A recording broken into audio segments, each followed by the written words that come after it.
सत्संगत जी, प्यार से कहना धन का जी। ये जो भाव है मन में हर किसी के, चाहे वो एक थोड़ा अहंकार रूप का भाव होगा तो भी वो बदला जा सकता है, और अहंकार से धीरे धीरे वो नम्रता की यात्रा की जा सकती है। तो बात वही कि भक्तों के संदेश में ये स्वयं को बदलने की जो बात होती है वो क्यों होती है, भक्तों का जीवन संसार के अन्य व्यक्तियों से अलग क्यों होता है, कैसे होता है। तो बात वही कि भक्तों के जीवन में भी वही है, दृष्टि के लिए आँख है, खाने के लिए हाथ हैं, एक सूंघने के लिए नाक है, एक दिन में उतार चढ़ाव उसी प्रकार आएंगे। और उसी तरह जो भक्त श्रेणी के नहीं हैं उनके भी जीवन में ये सब ही है। तो भक्तों ने जो एक बदलाव अपने अंदर लाया वो यही कि इस दुनिया में तो रहते हैं पर दुनिया से अलग होके रहते हैं। तो ये अलग अब कैसे रहना हुआ, ये ब्रह्म ज्ञान द्वारा जब इस परमात्मा को पा लिया, देख लिया, इसके प्यार में एक पूर्णता से खचित हो गए, तो कैसे एक अपने आप को हर पल इस परमात्मा के एहसास में रहने वाला वो भाव भक्तों के जीवन में आ गया। और जैसे एक दुनिया के तो तरह तरह के रंग हैं, भक्तों के जीवन में सिर्फ वो प्यार का रंग चढ़ता है जो इस परमात्मा से हो जाता है इसको देखने के बाद। तो ऐसे भाव से युक्त भक्त अपने जीवन के जब हर पल को जीते हैं तो वो भाव ही बदल जाते हैं, एक नजरिया बदल जाता है। एक वो बात कि अगर हम कुछ भी उदाहरण लें कि कोई भी स्थिति में एक जो रुख करा जा सकता है वो एक अच्छी तरफ भी और बुरी तरफ भी, एक परिस्थिति से हम क्या निकालते हैं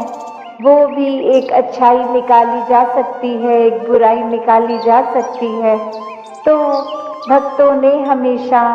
वो अच्छाई की ओर ही रुख करना सिखाया है कि परिस्थिति अगर इस परमात्मा ने दी है तो अच्छी ही होगी। एक अगर उस परिस्थिति को अच्छा नहीं समझ रहे हम तो वो हमारी कमी है, इस परमात्मा ने तो पूर्ण किया है इस परिस्थिति को भी। जब इस परमात्मा ने हमको जो कुछ दिया वो परमात्मा का जो दान है, तो ये परमात्मा जहाँ पूरा है तो परमात्मा की दी हुई हर परिस्थिति भी पूर्ण है। फर्क सिर्फ हमारे नजरिए का होता है कि उसको हम किस तरह देख रहे हैं, उस परिस्थिति में से हम निचोड़ क्या निकाल रहे हैं, उससे सिखलाई क्या निकाल रहे हैं। क्या हम सिर्फ हमारे अनुसार कुछ नहीं हुआ तो उसके वजह से इस परमात्मा को ही कोस रहे हैं, या ये भी मान रहे हैं कि ये ही हमारे लिए बेस्ट है और कैसे इसमें वरदान छुपा हुआ है। तो एक ये नजरिया भक्तों ने हमेशा से जो जिया कि आध्यात्मिक पहलू अपना हर किसी ने जहाँ एक बहुत ही उस नजरिए का बनाना है कि जीवन में ये शरीर मिला है, ये मटीरियलिस्टिक वस्तुएं मिली हैं, घर बार रिश्तेदारी बहुत कुछ मिला है, तो क्या इसी में पूरा समय रहकर इस परमात्मा के लिए समय नहीं निकालना, या फिर एक चुनाव अपना है कि इस परमात्मा के प्यार के रंग में ऐसे रंगे जाएं कि कोई दुनियावी रंग फिर छू नहीं सकता। ये पक्के का रंग, ये एक हर समय रहने वाला रंग, और इस रंग को जिसने भी अपने ऊपर लगाया वो हमेशा के लिए आनंदित हो गए। एक जीवन हर समय के लिए झूम झूम के जिया गया। और वो फिर बात कि भक्तों के जीवन में भी विपरीत परिस्थितियां आईं तो भी उन्होंने कभी इस परमात्मा से विश्वास नहीं तोड़ा। तो बात वही कि परमात्मा के प्यार में जो रंग जाते हैं वो खुद ब खुद बदल जाते हैं। एक सामाजिक रूप से चाहे रहन सहन वैसा ही रहेगा जैसे ये परमात्मा के प्यार से पहले का था, वो एक शक्ल आकार सब सेम रहेगा। सिर्फ और सिर्फ जो बदला जाएगा वो मन के भाव बदलते हैं। तो ऐसा ही बदलाव हर किसी के जीवन में मुबारक बदलाव होता है कि ये एक संसार में जितने भी अलग अलग प्रकार के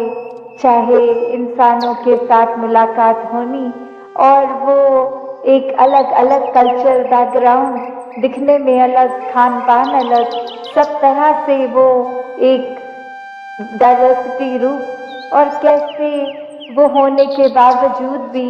सब परमात्मा के साथ जो एकत्व के बंधन में है, तो हर एक को एक दूसरे में परमात्मा ही नजर आता है। और कैसे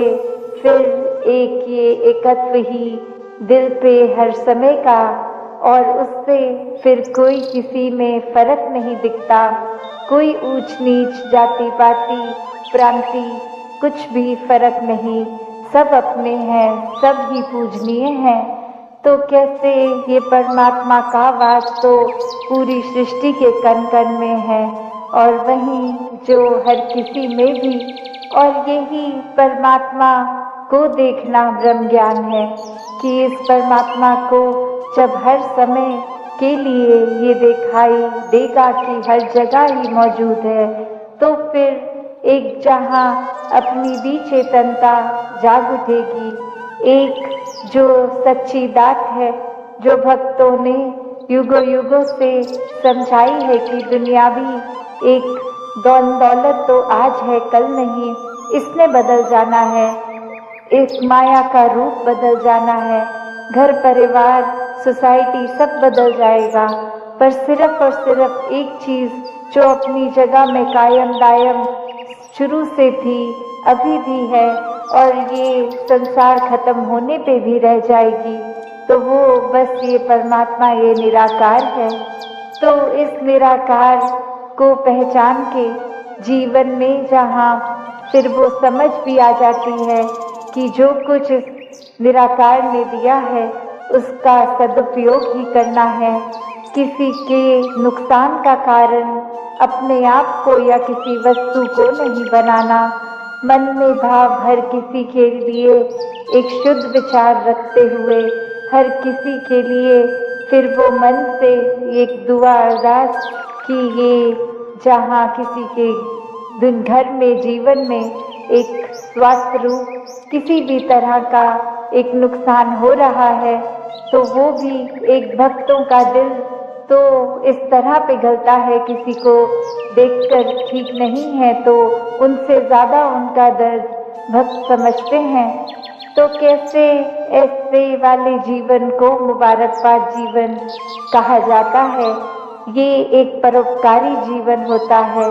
अपने लिए सेल्फ सेंटर्ड होके, सेल्फिश होके, ये अपने ऊपर केंद्रित नहीं, पूरे संसार की भलाई के लिए भक्त अपना जीवन लगा देते हैं। पूरी ह्यूमैनिटी, पूरी मानवता के लिए ये संसार में आकर संदेश सत्संग के दौरान वही भाव की, मिशन की, हिस्ट्री मिशन की, आइडियोलॉजी के कैसे एक संत जो ब्रह्म ज्ञान प्राप्त करके अपने जीवन में गुण जो एक एक के होने चाहिए और रोल मॉडल के रूप में जितने भी संतों का नाम आज भी सुनाया, ये एक परिवार जो आज की डेट में मिशन इतना बड़ा कि एक एक का नाम भी लेना वो पॉसिबल नहीं है। सब अपने आप में पूर्ण संत किस तरह एक भाव मन में इस निरंकार की याद रखते हुए, सेवा का भाव लेते हुए, समर्पित अपना मन लेते हुए एक जीवन को जो एक पल पल में किस तरह इस दातार को ही समर्पित अर्पित होते हुए अपने मन को जो जी रहे हैं, और किस तरह चाहे वो जगत माता जी का नाम लिया गया, शहंशाह जी का लिया गया, और किस तरह राजमाता जी, माता सविंदर जी, हर एक जिस तरह भी नाम हमने चाहे सुने हो, सद्गुरुओं के भी आज लिए गए और संतों के भी उनके साथ भी लिए गए, कि ये भाव मन में, कि ये दृष्टि जब ब्रह्म ज्ञान की एक जीवन में आ जाती है तो एक दशा और दिशा ये एक हो जाती है। जब इस एक को जान लेते हैं, इसी की ओर, इस दातार, इस निरंकार के तरफ मुख रख के मुख उजला जब हो जाता है तो पल पल में ये ब्रह्म ज्ञान जिया जाता है। फिर वही बात जो आज बार बार सत्संग में भी सुनी कि सिर्फ ब्रह्म ज्ञान ले लेना ही मुक्ति का एक फाइनल नहीं, ब्रह्म ज्ञान जीना पल पल, और ब्रह्म ज्ञान पल पल कैसे जिया जा सकता है, वो भाव की दिल को, इस मन को दातार के रंग में हर समय रंगा जाए। ये जो संत हैं, महापुरुष हैं, इनकी चरण रज, इनके जो भी बातें सुनने को मिल रही हैं, इनसे शिक्षाएं, वो सुन सुन के अपने जीवन पे सुधार करना, कैसे मन से सिमरन, पैरों से सत्संग और हाथों से सेवा, ये हर कोई जब करता जाता है तो ही ब्रह्म ज्ञान को जीते हुए, जैसे कण कण से शिक्षा लेते हुए अपने जीवन के हर पहलू में एक एक समय में उसको कैसे जिया जाए, उस घड़ी को, वो ब्रह्म ज्ञान जीना है। कि जब इस निरंकार को याद रखते हुए कोई भी काम करेंगे, और वो सारे पलों से ये जिंदगी बनी है, तो हर पल में जब ये दातार है तो पूरी जिंदगी ये दातार है। तो बस एक कर्तव्य जो एक भक्त का रहता है वो यही कि हमने इस निरंकार को कभी नहीं भूलना। एक इंसान का मिलन, ये शरीर से उठकर ये जो आत्मा शरीर में बसती है, इस परमात्मा की अंश, इसका जब असली घर मिल जाता है, एक पता चल जाता है आत्मा को कि हम इस निराकार से ही आए हैं, इसी में रहना है, कि कैसे जब हम पल पल जीते जी ये मुक्त अवस्था में रहेंगे,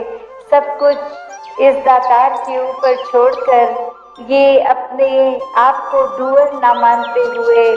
निराकार को ही कर्ता मानते हुए, इसकी हर रज़ा को खुशी खुशी सद्वचन करते हुए जब जीवन जिया जाता है तो वो एक आज़ाद जीवन, एक ये जीते जी, जो दासी अक्सर कहती है कि जीते जी ब्रह्मलीन होने की अवस्था, कि जो इस संसार में चैन से जी गया, वो ही ये यात्रा पूरी होने के बाद एक चैन से अपनी आंखें बंद करके मृत्यु प्राप्त कर ले। कि जब हर पल में ये दातार जीवन के याद है तो फिर स्वाभाविक ही है कि अंतिम घड़ी तक इस दातार ने याद रहना है कि ये परमात्मा जिसने पूरे ब्रह्मांड की रचना की है, और वही ये इंसानी रूप हमें भी मिला, और कैसे इस इंसानी जीवन में जीते जी इस परमात्मा की प्राप्ति कर लेंगे तो अपना असली निज रूप पता चलेगा कि ये ही परमात्मा जो ब्रह्मांड के हर कोने में उपस्थित है, कैसे हमारे अंदर भी आत्मा इसी की एक अंश, और जीते जी जहाँ एक संसार में ये रिस्पॉन्सिबिलिटीज घर परिवार समाज की है, उसको पूरा करते जाना है, पर उसमें ही इतना खचित नहीं हो जाना कि आगे एक परमात्मा के लिए ये समय निकाल नहीं सके, एक मन इतना उलझ जाए बीते कल में या आने वाले कल में कि इस समय की जो एक इम्पोर्टेंस है, एक कीमत है, वो ही एक ये करंट इस समय का चलता हुआ ये पल, इसको ही एक बिगाड़ दें, व्यर्थ कर दें। तो हर समय जहाँ एक परमात्मा को याद करना कोई किताबी बात नहीं है। ये हर समय में देखा जाए, हर युग में अभी भी ये महात्मा यही संदेश देते हैं कि चाहे कोई भी काम कर रहे हों, ये मन परमात्मा में लगा रहे तो ही जीवन के उस पल के, उस क्षण के मोल को एक जिया जा सकता है, पूरी तरह से वो पल जिया जा सकता है। तो ऐसा ही जीवन जीने के लिए भक्तों ने युगों युगों से संदेश दिया कि मानवीयता को मन में रखकर एक परमात्मा के एहसास में पल पल रहा जाए तो ही एक असली मनुष्य बनने के एक हकदार हैं हम। एक जीवन वो वाकई ही मनुष्य का जी रहे हैं। सिर्फ शरीर की जीने को ही एक मानवीय जीवन नहीं कहा जा सकता। मानवीय गुणों पे जो जीवन है वही एक मानवीय जीवन है। तो ऐसे ही करुणा, दयालुता, प्यार, प्रीत, नम्रता, एक विशाल हृदय बना के सबके अंदर अपनत्व का भाव जब होगा तो ही इस परमात्मा की हर इंसान को हम उतना ही श्रेष्ठ मानेंगे जितना एक स्वयं के लिए अपने मन के भाव होते हैं। एक प्राथमिकता जहाँ मन करता है कि अपनी ही बातों को, अपने आप को ही हर पल हर चीज का श्रेय मिले, पर जब ये पता लग जाता है कि इस परमात्मा ने ही बल बख्शा तो कोई कार्य हो पाया, तो ये फिर जब श्रेय परमात्मा को दिया जाता है तो जीवन एक वाकई ही सफल जीवन बन जाता है। ये मन से भेदभाव खत्म हो जाते हैं। ये संसारिक रूप में पैदाइश जिस भी जगह पे हुई, जिस भी घर में हुई, उससे एक नफरत का कारण नहीं बनता। जाति पाति, बोली भाषा, खाने पीने का, फिर ये एक पहनावे का एक रूप जो है, जैसा जिसके जीवन में जैसे भी वो जीना चाहें वो एक स्वीकार करना, एक मन में उनको हर पल प्यार ही देना, नफरत नहीं करनी। हर कोई हमसे अलग दिखता है, अलग तरह से जीवन जीता है, पर इसका मतलब ये नहीं कि हम श्रेष्ठ हैं। उनको जीवन जिस तरह जीना है उस तरह से वो श्रेष्ठता नहीं ले सकते। हरगिज़ ऐसा नहीं है। हर कोई ही इस परमात्मा का बनाया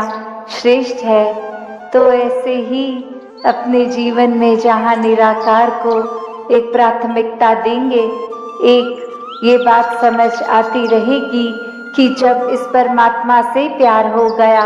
ये प्रेमा भक्ति की ओर जीवन चला गया, तो फिर ये परमात्मा की बनाई रचना सबसे ही उतना प्यार होता है। फिर अगर हम नेचर की भी बात करते हैं कि क्यों फिर एक हरगिज़ मन गंदगी भी फैलाने को एक पता लगता है कि कूड़ा है तो कचरा एक कहाँ डालना है, फैलाना नहीं है। एक वृक्ष को लगाना है, काटना नहीं है। कैसे एक जीवन के हर पहलू पे फिर एक वो बात आ जाती है कि जब ये प्यार इस कादर से, तो इसकी कुदरत से भी उतना ही प्यार। एक मन में भी फिर प्यार हर किसी के मन तक नफरतों की दीवारों को गिराकर जब जब इस निराकार के आश्रय मन को लगाएंगे, ये मन और सुनहरा होता जाएगा, ये जीवन और सुनहरा होता जाएगा। ये विकास तो मनों में, जीवन में इस प्यार से ही आना है, परमात्मा को एहसास से ही आना है। तो ऐसे ही विकास से भरे जीवन को हर कोई जीता जाए। एक यहाँ वो भी जिक्र हो रहा है कि हम यमुना के किनारे बैठे हैं, तो भाव वही कि अगर हम ऊपर से जाएंगे, कोई नदी एक बहती देखते हैं, तो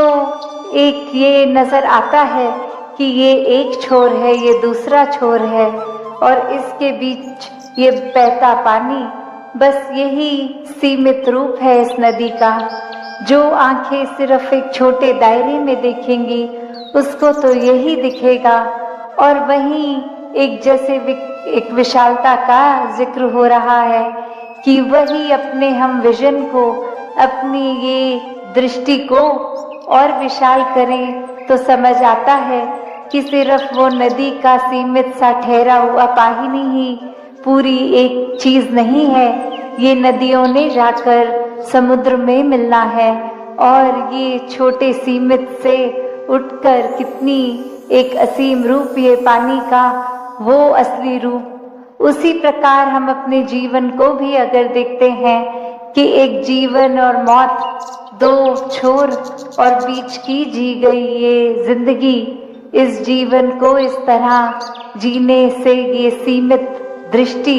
एक अपने अंदर कि बस यही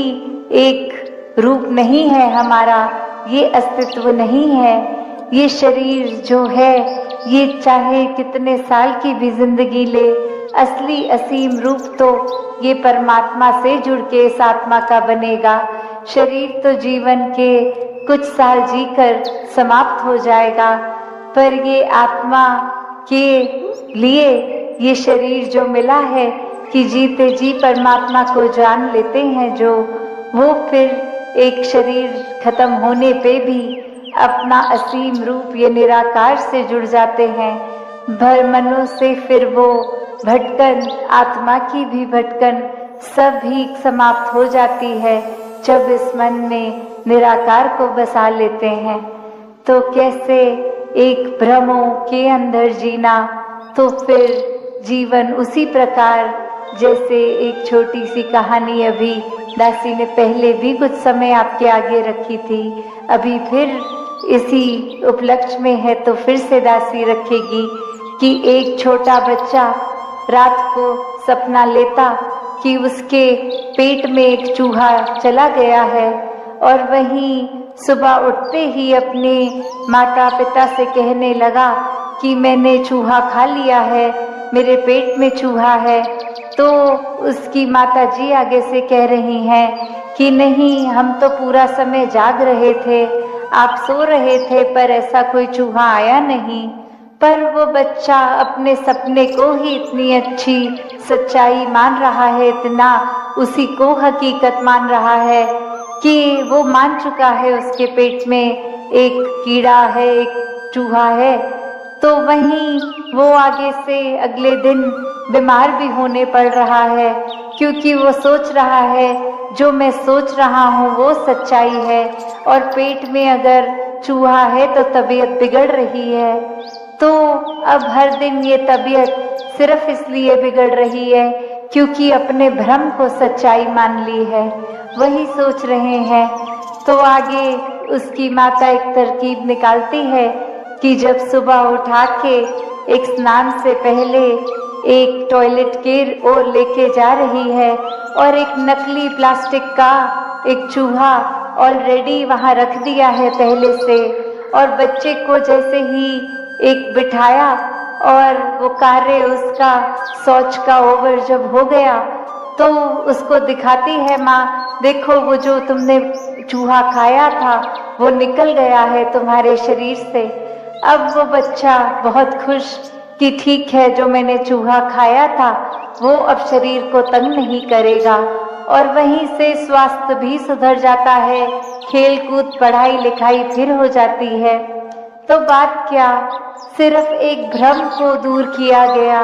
बात वही कि शुरू में कोई चीज अगर है नहीं, उसका वहम, उसका भ्रम पाल लेते हैं, और फिर अपने ही तरीके से वो भ्रम दूर करके उसको सच्चाई मान भी लेते हैं कि ये भ्रम भी सच्चाई था, ये भ्रम दूर होना। तो बात क्या है, ये निराकार ने तो ये आत्मा एक बिल्कुल ही साफ सुथरी हर एक के डाली,